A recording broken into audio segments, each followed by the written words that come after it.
Right, good morning. So today we'll talk about the founders of literary criticism.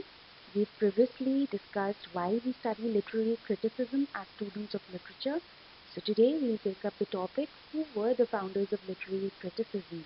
In the last presentation, we also covered who is credited with the first literary criticism ever, and it was Dionysus, the festival of Dionysus, where the first recorded literary criticism ever took place. Now, the founders of literary criticism, which is our topic of discussion today, covers Plato, Socrates, Aristotle, and the entire Greek and Roman critics. Now, to talk about criticism, we must understand that classical Athens in the 5th century BC, which is just prior to the time of Plato, was a thriving democratic city state. So, because of the classical Athens and its conduct, people came to understand one major evolution in the history of humankind, which is the city state, understanding the idea of democracy, the understanding the idea of governance, through which a lot of criticism took place. So today, let us take a deep-rooted understanding of how literary criticism evolved from the classical times. So let us begin. First, we'll talk about the classical period, which is considered as the first period of literary criticism, which started from 1200 BCE to 455 CE.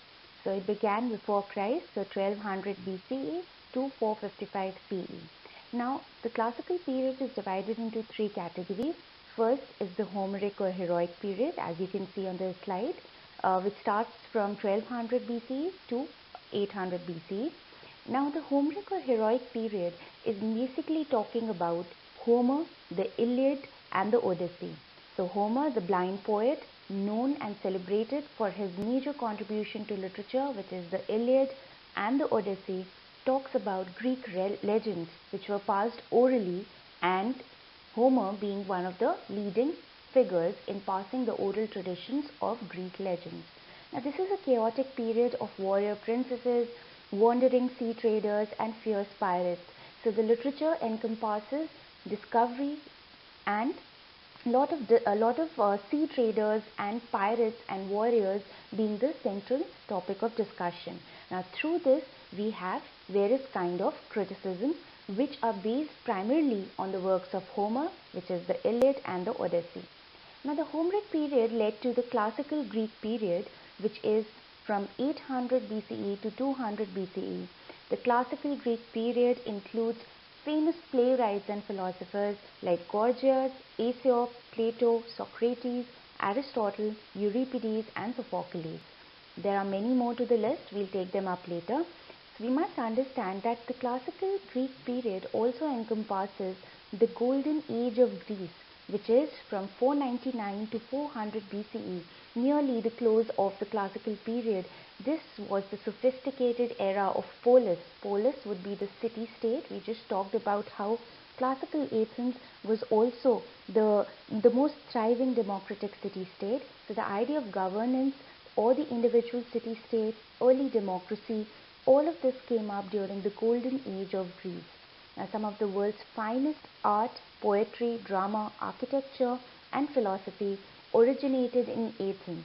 So a lot of literature first took place in Athens in classical Greek period. So we are going to give credit to the classical Greek period by taking each individual philosopher, playwright in the upcoming slides. The third period of the classical period, the major subdivision, comes the classical Roman period.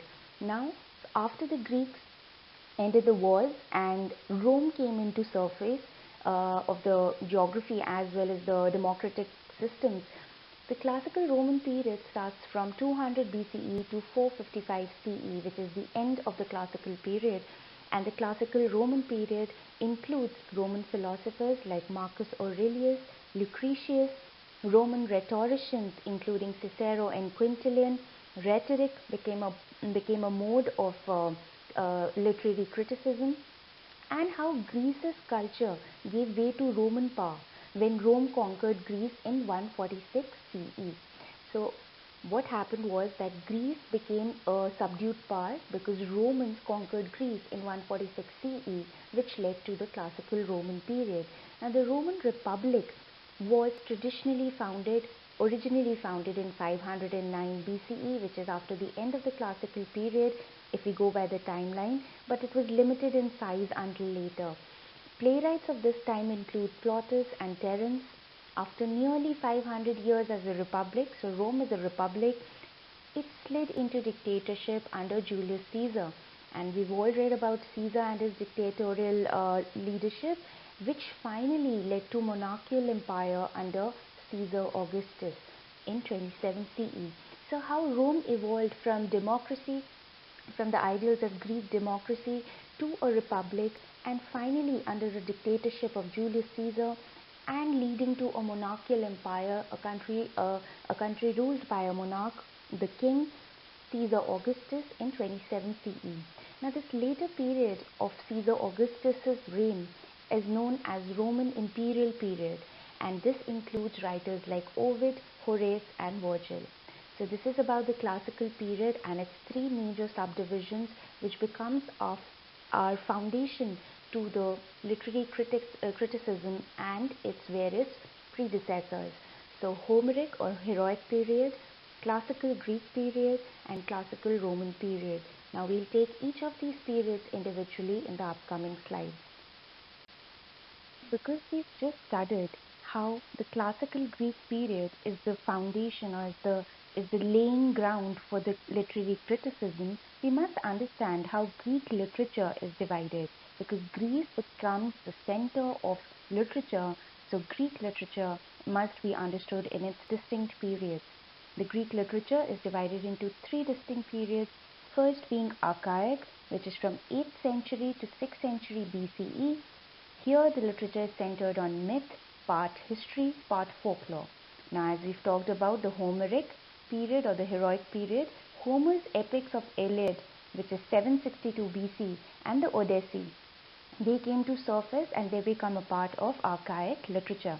Now, Hesiod's Theogony are also significant examples of this period. Literary Greece begins with Homer. That must be understood, as we've just discussed, that Homeric or the heroic period is the first ever kind of literary period or the period of literary criticism. Now, since writing had not arrived in Greece, the act of writing was not a part of Greece's culture. It was majorly oral traditions during the time of archaic period.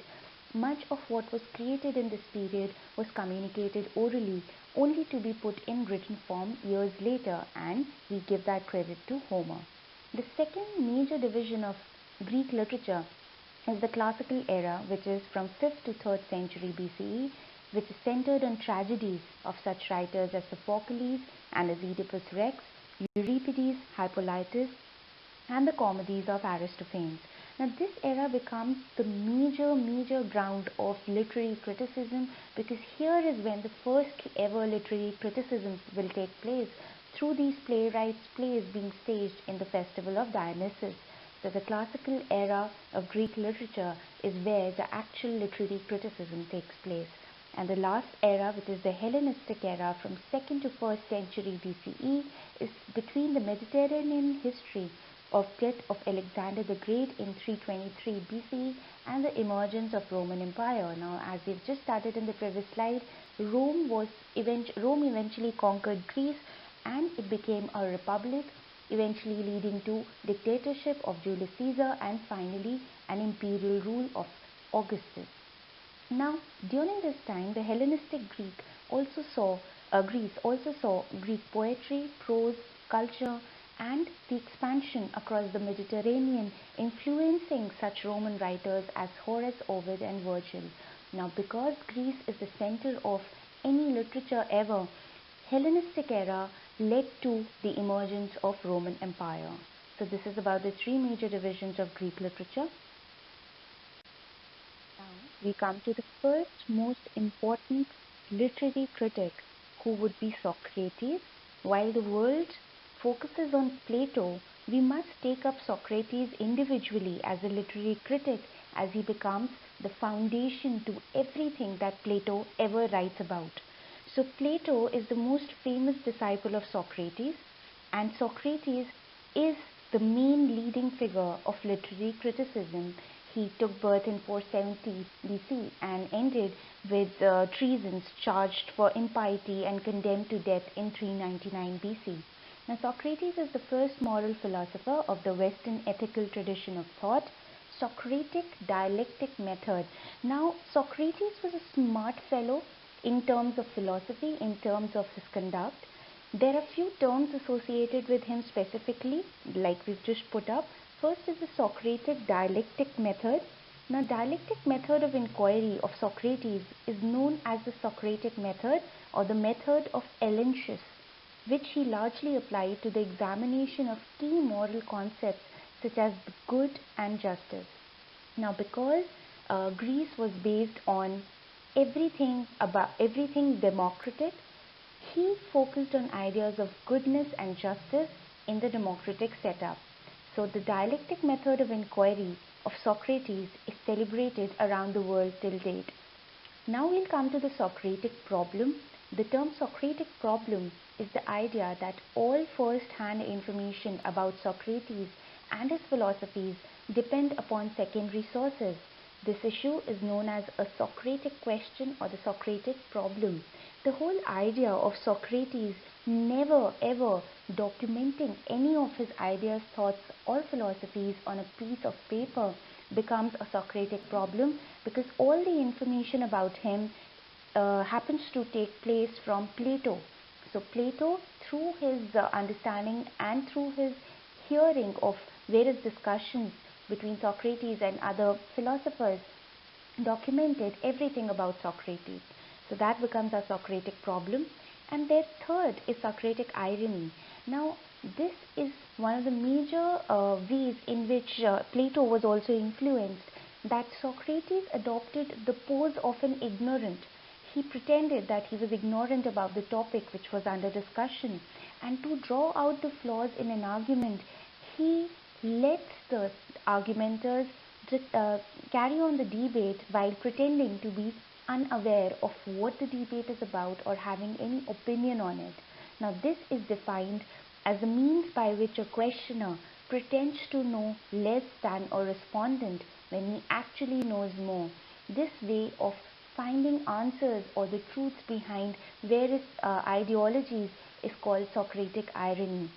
Now, Socratic irony was so influential that Plato eventually, who was born as a poet and he led most of his life writing poems, after meeting Socrates, he destroyed all his poems and dramas and began to take active interest in philosophy and politics. So this is Socrates for you. We must give credit to the idea of literary criticism to Socrates. Now we'll take up Plato. We've just discussed how Socrates was the laying ground of the political philosophies for Plato. Plato being his disciple, his student, he has a debatable origin. It could be between 428 or 427 BCE. Now, Plato is said by Alfred North Whitehead, I quote, "The safest general characterization of the European philosophical tradition is that it consists of a series of footnotes to Plato." Now, this is Alfred North Whitehead talking about Plato's contribution to literary criticism, and the European philosophical tradition, the Western philosophy, owes its origin to Plato. Now, Plato laid foundation of Western philosophy via his academy. Academy is the name of the institution which he developed during until 529 AD in Athens. So through his academy, which is the first ever kind of school, you could say, he laid the foundation of Western philosophy. Now, being a disciple of Socrates, whose expertise in philosophy made him abandon his career as a poet, Plato began as the innovator of dialogue and dialectic forms in philosophy. Now, because he was a witness to all the discussions that Socrates ever conducted, Plato becomes the main innovator of the dialogue and dialectic forms in philosophy. Now, any political questions from a philosophical perspective owe its credit to Plato. Since Socrates never wrote anything, Plato becomes the person, the predecessor of any political question from a philosophical perspective.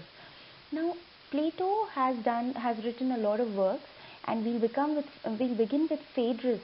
Now, Phaedrus, his work is based on a dialogue on art of rhetoric. Rhetoric, like we've just discussed, was a major part of literary criticism in Greece at that point of time, and how it should be practiced. Now, Phaedrus is the orator. The name Phaedrus is the name of an orator who talks to Socrates, and the dialogues they have indulged in become a part of this major work. Now, there are topics of love here. The dialogues revolve on the art of rhetoric and how it should be practiced, and also subjects as diverse as metempsychosis, which is the Greek tradition of reincarnation, and erotic love. So, Phaedrus is the first ever work. Then we have the Republic, also called On Justice as an alternative title. The Republic is a major work by Plato, and it concerns the definitions of justice, order in a just city-state. Again, takes its origin from Socrates and his dialogues and his philosophies. Under the Republic, he gave two major terms, which is first the theory of forms. The theory of forms is owing to expounded systematically mainly in Phaedo and the Republic, and it can be summarized as the qualities of any object in the physical world are derived from the ideal forms of those quantities in another world. So reality to Plato here lies in the universal rather than particular. A simple way of understanding it could be that all the familiar world of objects that we are surrounded by and which we understand by our senses, they, according to Plato, are not self-sufficient. That means they do not have a separate entity of their own. They are not original on their own. It is not the real world, even though the objects exist, because it is dependent upon another world. And Plato says that another world is the realm of pure forms or ideas, and this becomes the theory of forms. He says that not only these two realms have a connection, but the qualities of any object in the physical world are derived from the ideal forms of those qualities in the other world, the world of pure forms or ideas. So when he says that can a perfect being create an imperfect world, the whole idea, the theory of ideas, the theory of forms comes into discussion. Now, Plato even characterizes here that all objects have their essence in the ideal forms. Hence, he gives an example of a bed, that the bed in, say, the bed we sleep on in our day-to-day life, it, according to Plato, in the physical world is an imperfect copy of the ideal bed in the world of forms, because the ideal bed is in the world of forms, so this is merely a copy. The connection between two realms can be best illustrated using the examples from geometry, where he says that any triangle or square that we construct using physical instruments is bound to be imperfect, because at most it can merely approximate the ideal triangle, which is perfect, which is perceived not by the senses but by reason, because he says the ideal triangle is not a physical object but a concept, an idea, or a form, and each form is named under a category under which many objects in the physical world can be classified.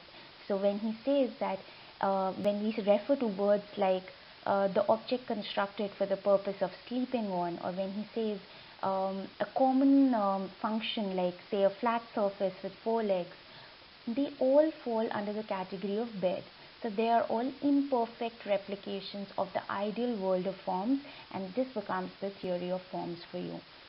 Second concept that he gave in Republic is the myth of caves.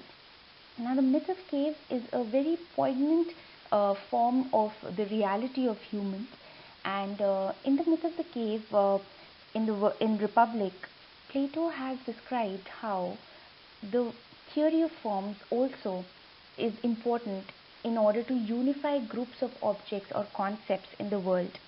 So, the myth of cave is the idea that he's given an example that we can just presume that or picture that there are certain men dwelling in a sort of subterranean cavern or a cave with a long entrance which opens to the light on its entire width. So the width of the cave has a long entrance and it opens to the light somewhere.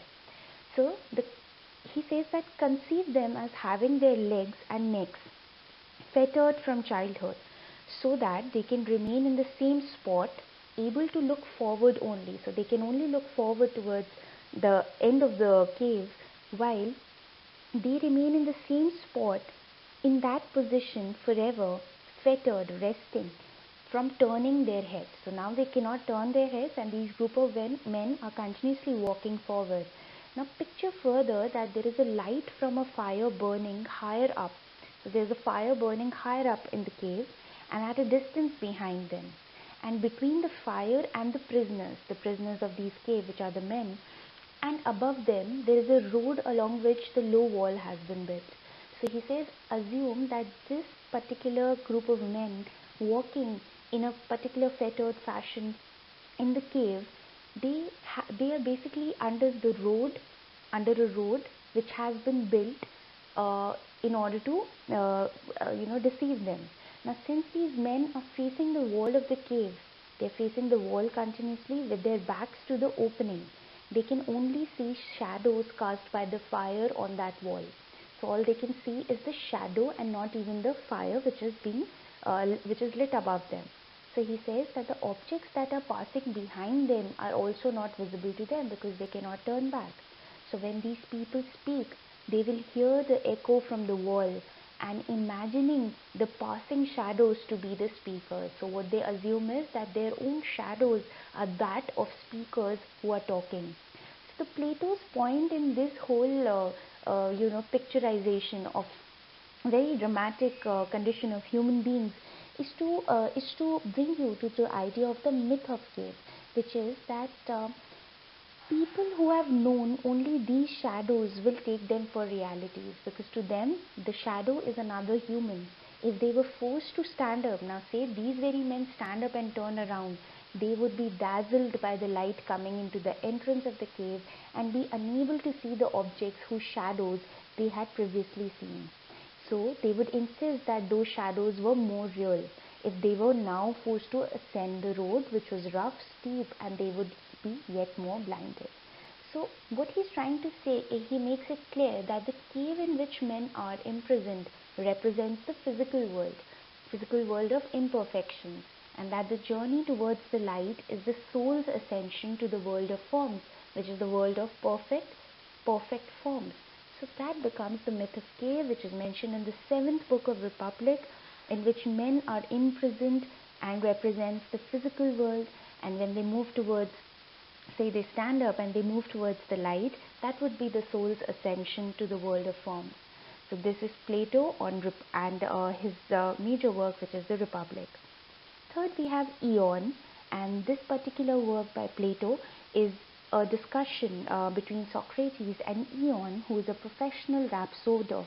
So a rhapsode is a performer of poetry, and here he lectures on whether a rhapsode performs on account of his skill and knowledge or by the virtue of his divine possession. Is he influenced by a muse, or he simply performs by the virtue of his skill and knowledge? And that is the discussion of Plato in his major work Ion. So the first is Ion, where Socrates cross-examines a rhapsode or the singer on the nature of his art. So this discussion becomes a part of his work Ion.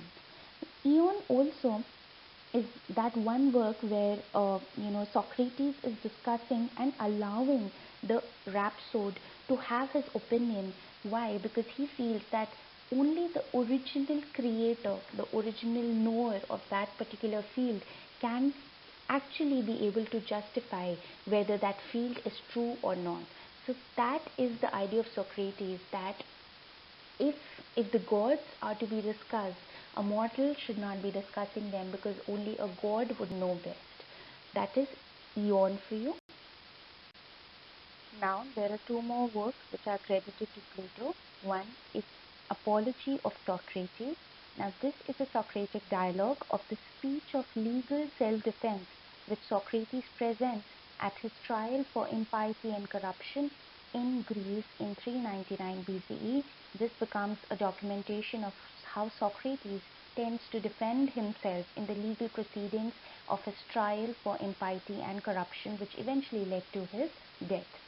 Last of his work is Symposium, which is a philosophical text, and here Plato talks about how the host has challenged. Symposium is basically a banquet in which a lot of people gather and discuss on various topics. So here in the symposium, a host has challenged the men, and the men in question are Socrates, Alcibiades, and the comic writer Aristophanes. They have been challenged to deliver, each in turn, an encomium, which is a speech in praise of love to the goddess Eros. So this is that the men at the symposium discuss on various topics, and one of the topics of discussion is the challenge that the host puts across to these men, which is to deliver their views, their opinions, an encomium or a speech in praise of love or Eros, the goddess Eros. So these are the works by Plato. There are certain terminologies that Plato has given to the world of literary criticism, and of which the first is imitation.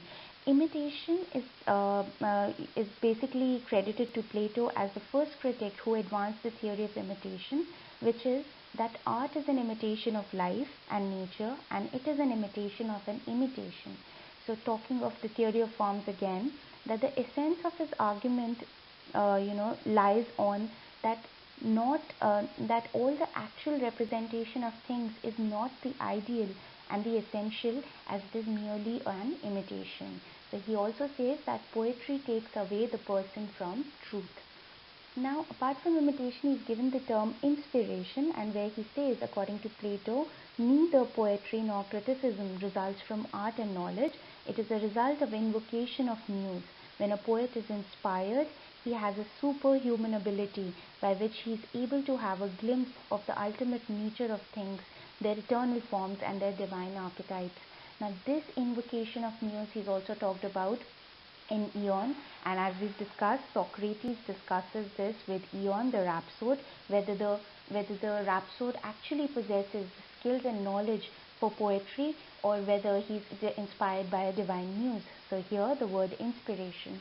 Then he talks about what is the actual function of poetry, and although it pleases mere pleasures, he says it cannot be its ultimate objective. He says he cannot conceive of art as divorced from morals. Pleasure, even of the highest kind, ranks low in Plato's scale of values. He says that a poet is a good artist only in so far as he is a good teacher. So the poetic truth must be the highest truth. In case of poetry, the function of poetry should be giving out the poetic truth. Then he says that he talks about the emotional appeal of poetry, and he says that poetry affects emotions. It is affecting emotion than reason, he says, the heart rather than the intellect. So poetry feeds and waters the passions instead of drying them up, and let them rule instead of ruling them. So he says there is an emotional appeal in poetry. Lastly, Plato talks about drama, and drama, according to Plato, is much removed from reality. So for him, as much as it is a product of inspiration, it is also an emotional appeal, and as much unconcerned with morality, it is similar to poetry. He says that drama appeals to baser instincts, it arouses baser instincts of the audience and leads to bad taste.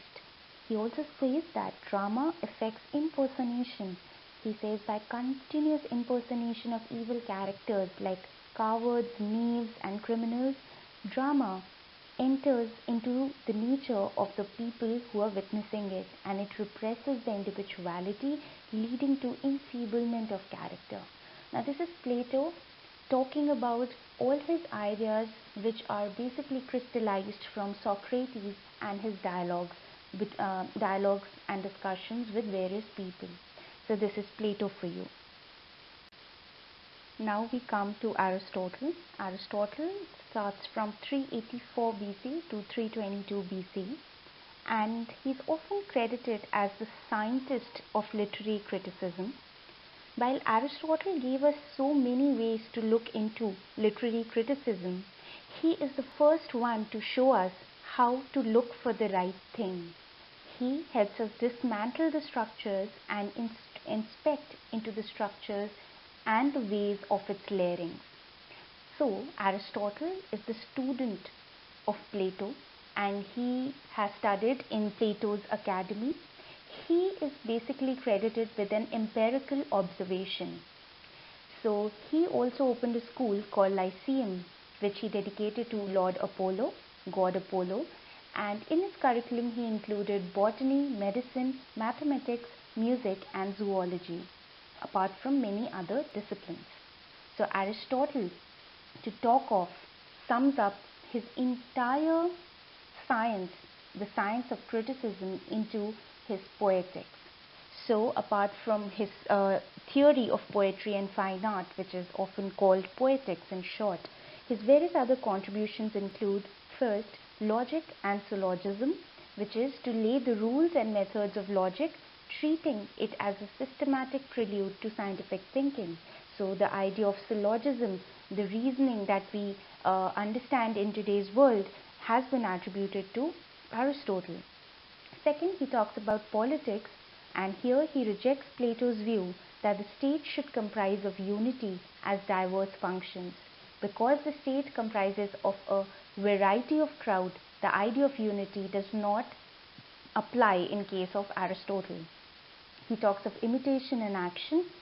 He says that imitation is a former basic human instinct leading to truth, and action varies on the learning of each individual experiences. Then he contrasts between poetry and history.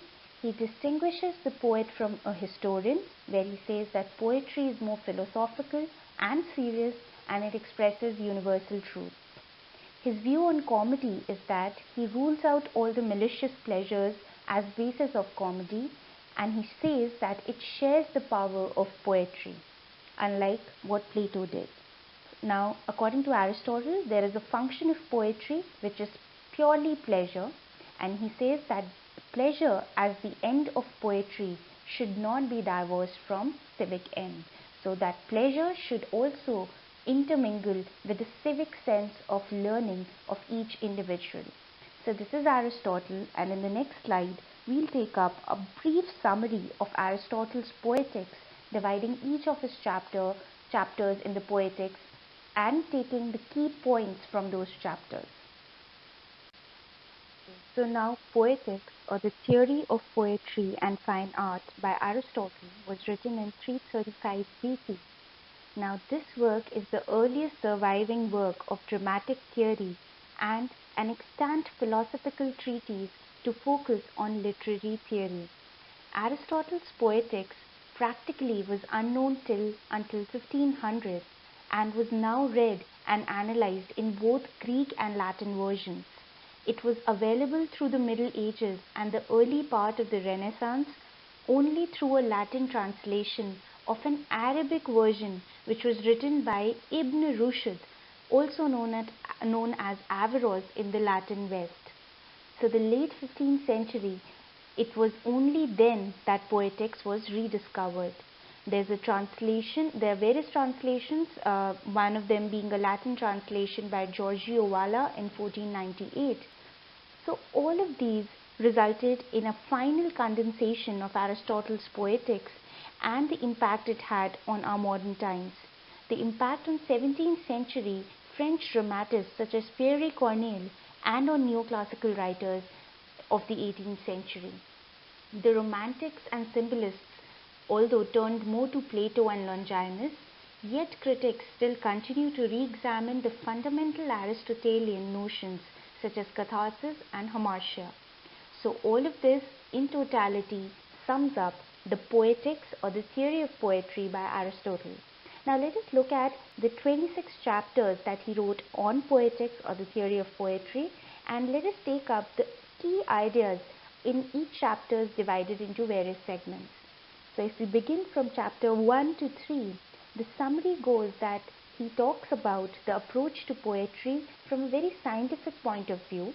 There are kinds of poetry that Aristotle talks about, and they include your epics, tragedy, dithyrambic poetry, flute playing. And all of these kinds, they differ on various grounds, three of them being the means they employ, first, which means the language, the rhythm, the harmony that the poet used in a particular kind of poetry, be it epic, tragedy, dithyrambic or flute playing. Second, the point of distinction is the objects that they are imitating. Now it could be characters which are better than us, like in tragedy, or it could be characters better than us, like in epic poetry. And third distinction is the manner of representation in a poetic work, which distinguishes each kind of poetry. It is that how the poet speaks, whether it's narrative or while assuming a character. So each of these three differences makes the kinds of poetry distinct in themselves. So this distinction is what Aristotle talks about in between chapters 1 and 3. Now if we take chapter 4 to 5, he talks about the divisions in these various kinds of poetry which are between the serious writers and the meaner writers. So serious writers he is designated to the writers of tragedy, and meaner writers he calls the writers of comedy. He is given differences between tragedy and epic poetry. First of them being that tragedy is told in a dramatic rather than narrative form, and it employs different kinds of verse. Second, he says the action of tragedy is confined to a single day, hence it is shorter than an epic poem. Then he says that tragedy has additional elements that are unique to it than the epic poem.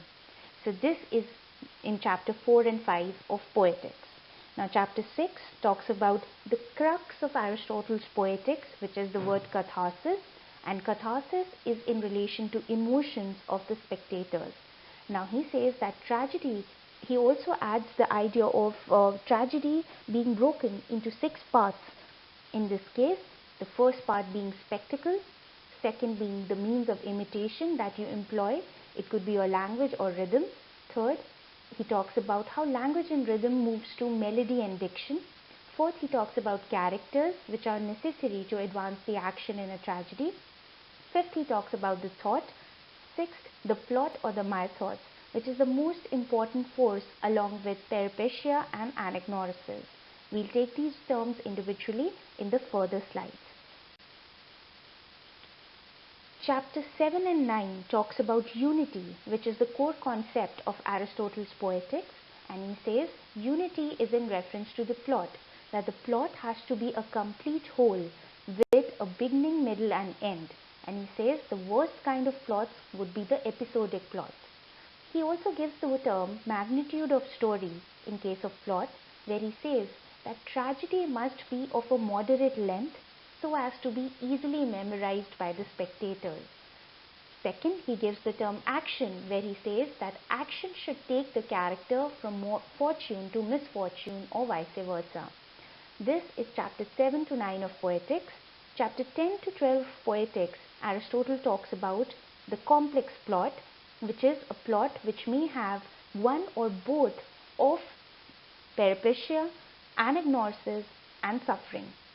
Three of these terms mean peripetia is the reversal of fortune in case of a character, anagnorisis is the discovery or recognition that the character undergoes during the course of the plot development, and third is suffering, where he says that the destructive actions such as murders and woundings, if are a part of a plot, it becomes a complex plot. He also gives in chapter 10 to 12 the quantitative elements of tragedy, which are first a parode, which is a first full statement with which the tragedy begins. Second is the prologue. Third is the episode, where the action takes place. Exode is the fourth element, which is the last choral song. Fifth is Stacismon, which is a choral song in a certain meter. So this is between chapter 10 to 12, he talks about these terms. He talks about in between chapter 13 to 14, he talks about the best kinds of plots, and he says that the best kind of plots are ones which arouse pity and fear. Like in a complex plot, you have hamartia, which is the result of character's downfall due to an error in judgment. So, based on Hamartia, he says that there are three kinds of plots which are to be avoided in case of a tragedy. First is that a good man going from happiness to misery is to be avoided because it sets a bad example for the spectator. Second, he talks about how bad man going from misery to happiness is again a bad example of tragedy. Third, he says that a bad man going from happiness to misery is a bad way of constructing a plot because it will not arouse pity or fear, which are the pleasures of tragedy.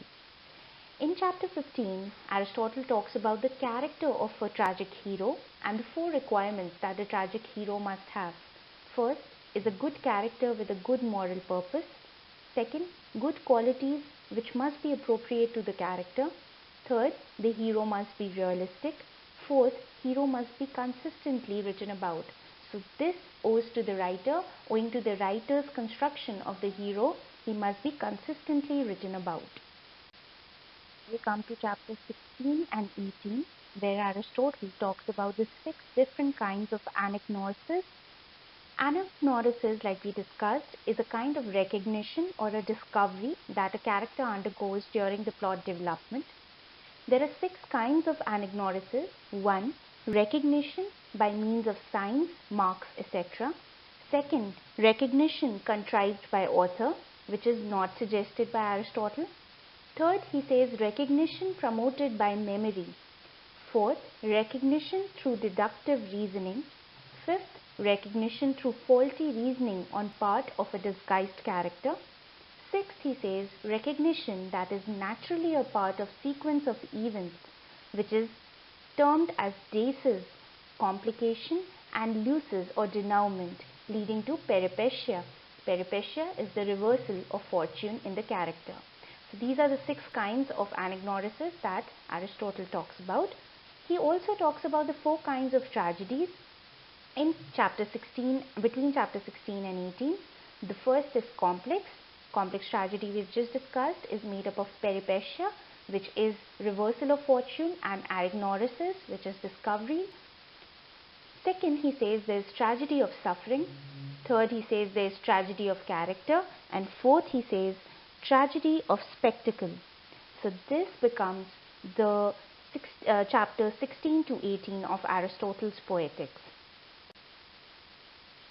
Chapter 19 to 22, Aristotle talks about the subject of dictions, in which he has divided diction into 8 parts.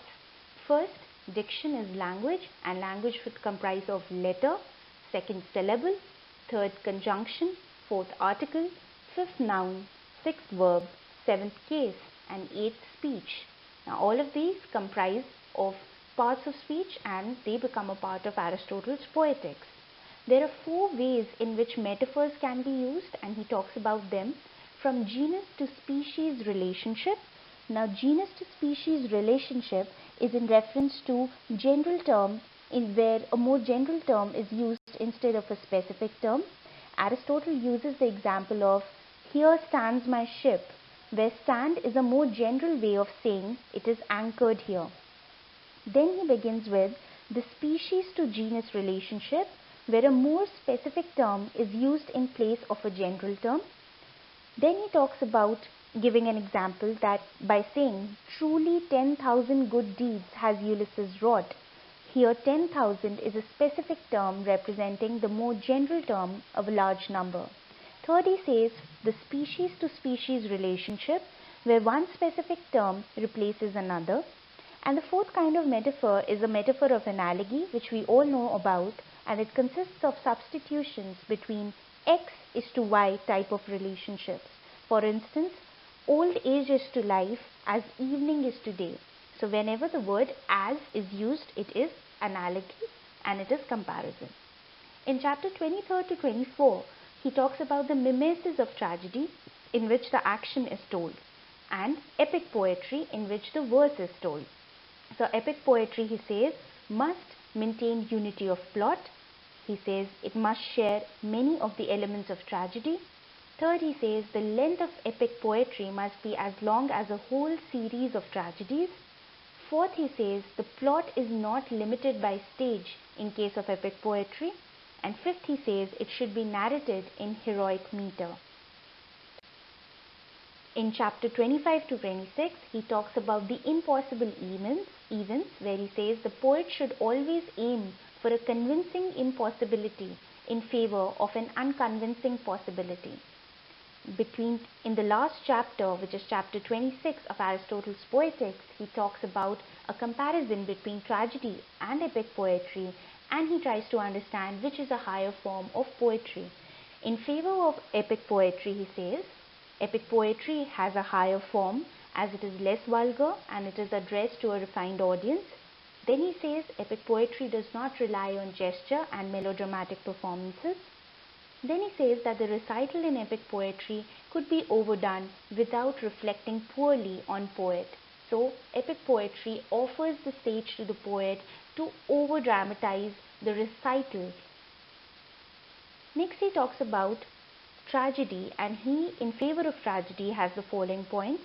He says tragedy has all elements of epic poem and must include music and spectacle.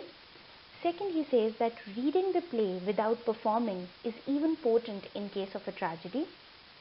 Third, he says tragedy is shorter and has concentrated effect. The spectators are able to memorize the effect of a tragedy. And lastly, he says that the more unity is in tragedy, as a number of tragedies can be extracted from one epic poem. So one epic poem might have several tragedies. That means one tragedy would have more unity in order to construct the plot. So this is Aristotle's Poetics and his theory of poetry. So now we come to the word rhetoric, and rhetoric originated in the 5th century. So I have named it as the rhetoric of the 5th century. The Greek word rhetor means speaker, and it is referred to the art of public speaking. Originated in Greece in 5th century, rhetoric owes its we can credit the word rhetoric and the practice of rhetoric to sophists, Aristotle, and later the Romans like Cato, Cicero, and Quintilian. Rhetoric was formally founded or acknowledged by Horace, who is a native of Syracuse in Greece in 476 BC. The sophists were the first teachers of the art of rhetoric, and this art was used in courts for political and philosophical reflections. So sophists are important figures as far as rhetoric is concerned and the art of rhetoric is concerned. Rhetoric is a device used for persuasion, and the most influential sophists of that time were Protagoras, Gorgias, Antiphon, Lysias, and Isocrates. Now classical rhetoric had 5 parts or offices until the time Cicero came. So the 5 parts or offices of rhetoric were heurises, which is the content of speech, which includes the statement of issue at stake, the persuasion, and the evidence. So all 3 together makes heurises. Then comes arrangement or taxis. This is given to, the word arrangement is given to a speech. So it is in reference to speech or of speech into a given order. So introduction given in order to arouse interest of the audience is a part of arrangement or taxis. This is a part of rhetoric again. Third is style or lexis, the manner in which the ideas are expressed in language in form of a structure or a rhythm is the style. Fourth is memory, the oral performance which involves memorization of speech is memory, and this memory is a part of rhetoric. And lastly is delivery, the control of voice and control of gesture. So all these 5 elements together form rhetoric. And what is rhetoric? In Poetics, the Greek philosopher Aristotle defined poetry as a mode of imitation, a fictional representation in a verbal medium.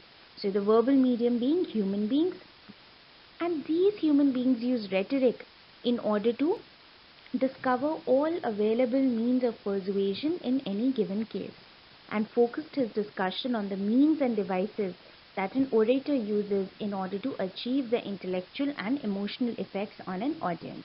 So the chief aim of rhetoric is to persuade an audience to think and feel or act in a particular way. So this was the rhetoric of 5th century, starting from Horace of Syracuse in 476 BC to sophists who formally taught the art of rhetoric in courts for political and philosophical purpose, and lastly Aristotle and the following Romans who developed the art of rhetoric.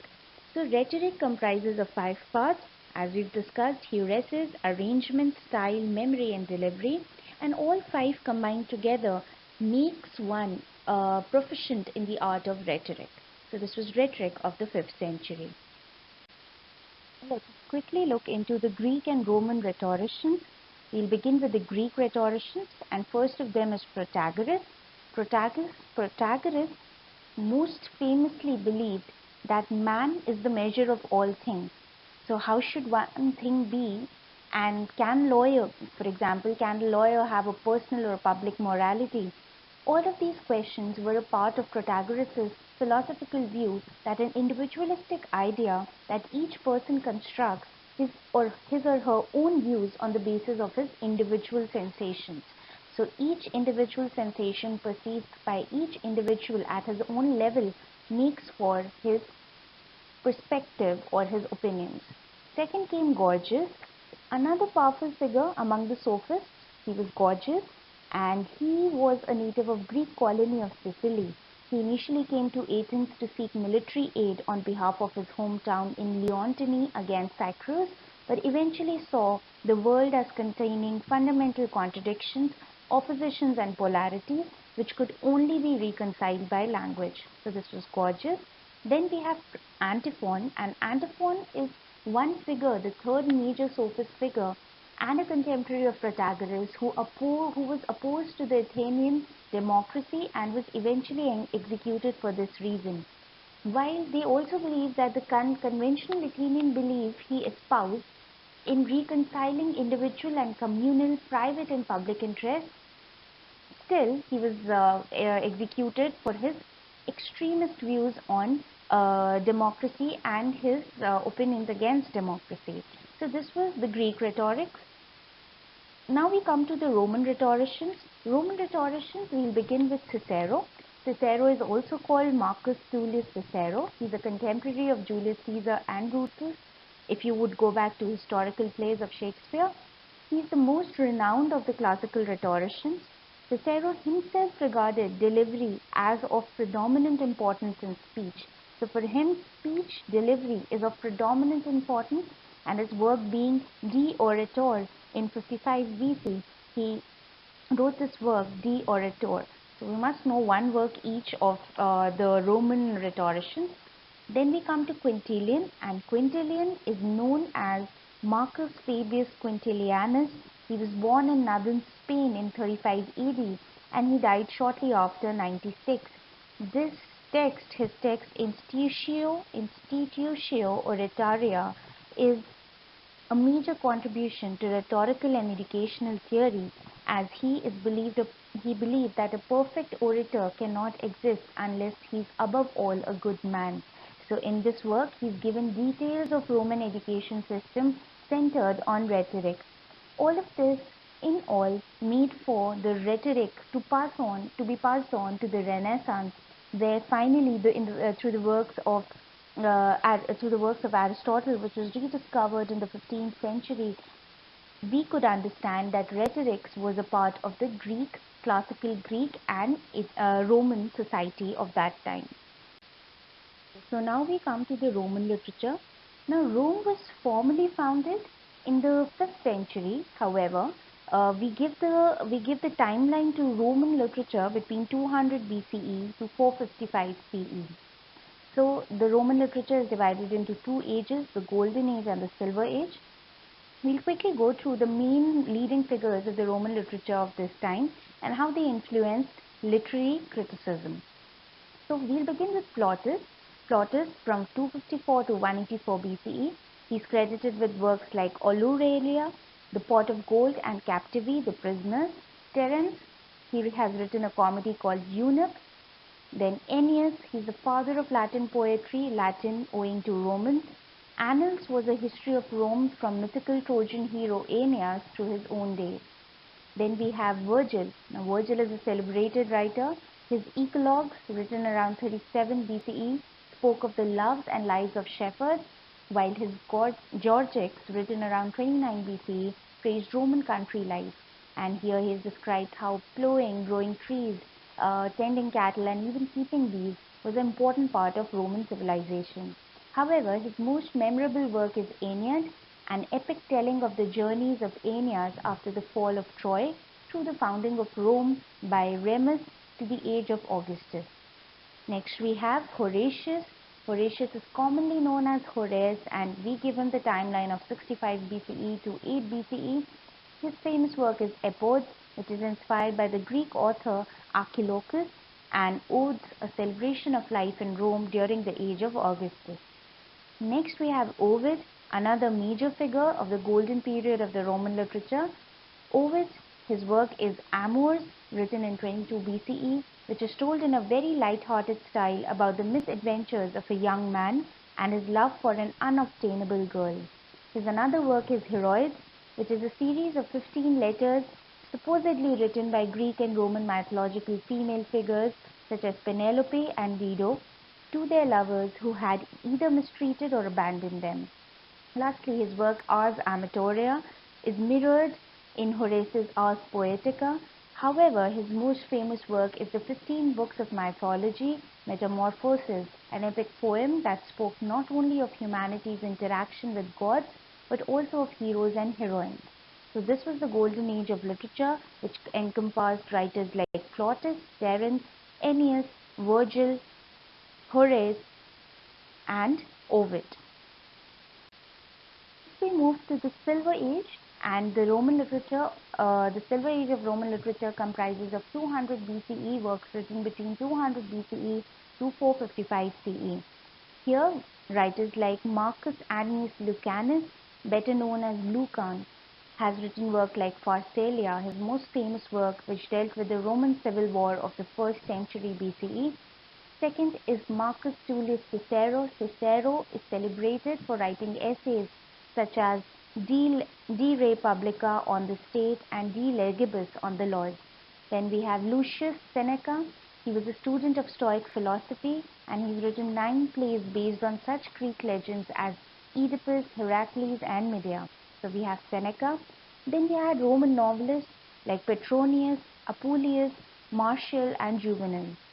While the Silver Age was also about the spread of Christianity, which gave rise to a new type of literature from the 4th century, with clerics, the Christian clergy writing on Christian morality, which was in sharp contrast to the amoral and often sexually explicit works of the previous centuries. So the Christian clergy writing works which were centered on Christianity were Saint Ambrose and Saint Augustine. Saint Augustine's famous work is The City of God, which he wrote near the end of Western Roman Empire at the time of invasion of 410 CE, and also his work called Confessions. Then we have a famous philosopher called Marcus Aurelius, who is not only an excellent emperor but also a Stoic philosopher, and his works, especially the Meditations, was written in Greek. Finally, we also have Lucretius Carus, who wrote on the nature of the universe, an Epicurean doctrine that was said to have the world being mechanistic, operating without divine intervention. So Roman literature took a different branch of literature altogether, and taking their major inspiration from Greece, they eventually moved on to Christianity in their writing and in their rhetoric and in their art of discourse. So this was the Roman literature. Now we come to the Roman criticism. So owing to all these writers of the Golden Age and the Silver Age, and ultimately the Christian ideologies being floated around Rome, the Roman citizens, let us look at the 3 prevailing beliefs of the Roman criticism or the Roman literary criticism, which made the foundation for their literary criticism. First was Stoicism. Now, Stoicism was based on an emphasis on duty, discipline, political and civic involvement, and there was an acceptance of one's place in the cosmic scheme. So, you could call it a kind of predestination, a kind of acceptance of one's place, which was highly visible in Virgil's epic poem Aeneid, which is majorly based on Stoic ideals. We've just discussed about Virgil being a writer of the golden age of Roman period. Then we have other Stoics like Seneca, Epictetus, and Marcus Aurelius. We've just discussed that he was a philosopher. Second is Epicureanism. Epicureanism is an ideology in which the teachings of Epicurus were founded in 307 BC. It teaches that the greatest good is to seek modest pleasures in order to attain a state of tranquility, freedom from fear, which is ataraxia, and the absence from bodily pain, which is aponia. So Epicureanism is the ideology in which one tends to accept that one has to be free from fear and any kind of bodily pain. So in order to receive that, one seeks modest pleasures in order to attain that state, the highest state of happiness. That is Epicureanism, a world without pain or suffering. Thirdly is skepticism, which began with Sextus Empiricus in the 2nd century CE as a Hellenistic philosophy which articulates three moments: equipollence, epoch, suspension of judgment, and ataraxia, which is freedom from disturbance, and Sextus's account of how one can move from these moments. So skepticism is majorly doubting everything that is around us in order to understand its structure. So doubt in order to introspect. So to be a skeptic is to be more curious as to why a certain thing is and what makes it the way it is. So skepticism involves three processes, three moments, and these three moments are of philosophical articulation, first of which is equipollence.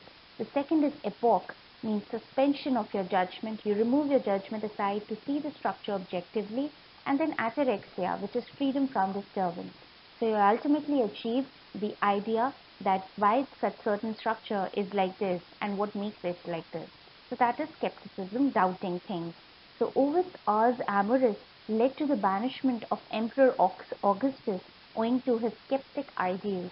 So Ovid is one of a skeptic philosophical person, and he used to follow skepticism. So these three prevailing beliefs in the Roman criticism majorly led to the literary traditions of Roman citizens. Now let us look at Horace, one of the leading figures of the Latin poet and the satirist in the Roman Empire was Quintus Horatius Flaccus, also known as Horace. His famous work is Ars Poetica, which is also called the Epistles to Pisonius or the Art of Poetry. Now, Horace's Ars Poetica is composed towards the end of his life, and it has been a vast influence of Plato in his work. So he wrote this in a form of an informal letter, just like Plato used to write dialogues. He has written it in dialogues, but in form of a letter, in order to be written and addressed to the Piso family in Rome, and to advise them on the would-be poets of the wealthy Piso family. So this was a word of advice that Horace wrote in form of letters in his work Ars Poetica. Now Ars Poetica is itself written as a poem, a fact which dictates its structure and rhythm. The Ars is the first known poem about poetics. So we must remember that it is the first known poem about poetics. Now Ars Poetica was translated into English in 1566 by Thomas Grant, and then later it came under the literary critical studies. So his notions fall under three categories. The three categories are on poetry, which is poiesis, the subject matter. He talks about the subject matter. Then he picks up poeta, which is on the poet. And lastly, he picks up poema, which is the form of the poetry. So these three categories are what Horace takes up in his work Ars Poetica, and this is addressed to the wealthy Piso families, would-be poets. Now, how to see Horace's work in terms of his contribution to poetry or the literary criticisms of poetry is to see that first he talks about the subject matter of poetry, and the subject matter or poiesis, he says that the poem is like a painting. Just like poetry should teach and delight, the poem should be able to teach and delight. So he says that poetry has to have the function of painting, just like painting, it gives certain pleasures to the bodies or to the mind or to the senses. Similarly, poetry should also be able to teach and delight. So he gave the word ut pictura poesis in his Ars Poetica. We must remember the term ut pictura poesis, in which Horace meant that poetry in its widest sense is an imaginative text and merits the same careful interpretation that was in his day reserved for painting. Secondly, he talks about the poet. Now, he talked about how a poet should be and how a poet should treat his work of art. So, in it, he says, in the work Ars Poetica, he says that the poet should store his work away for 9 years, as once the poem is published, his words will become a public domain, and he would not advise the poets to just write down something and let it be a part of public domain until he has scrutinized the work, reread the work, revised the work 100 times, and is sure of what he is going to communicate to the public. So that is Horace advising the poets of the Piso family. Then he says that the poetic inspiration is absurd and it must be kept in check. Now he talks about this absurdity in terms of overdoing any kind of poetry. So he says that the poetic inspiration that we usually seek in form of a muse should be kept in check. He says poetic madness or inspiration is observed, but for the sake of pleasing, he shouldn't, that is, the poet shouldn't indulge in romantic extravagance and absurdities. Both wit and training are necessary. So he focuses on training one's language skills and expressions rather than being in a gush of emotions. Lastly, he says that the poet should be a keen observer of men and manners. So a poem is written only after the poet has been a keen observer and has studied the book of life and drawn language which is true to life, which can be used to instruct or please, or he may combine both. So that is how a poet should be according to Horace. Lastly, he gives poema, or the form, in which he is given a term called decorum.